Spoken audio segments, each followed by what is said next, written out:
Giving feedback is one of the hardest things, especially high performing team people and the folks that we are fortunate enough to work with. I mean, telling someone they suck at something is not the easiest thing to do.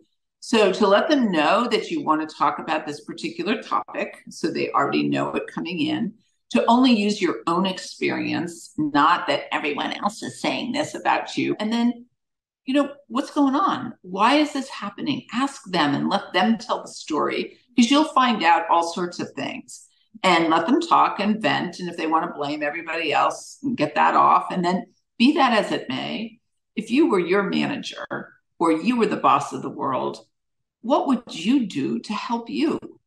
Instead of trying to get in there and tell them what to do, let them come up with something, because you'll find high performing team people always want to be better, and they are hard on themselves, most of us.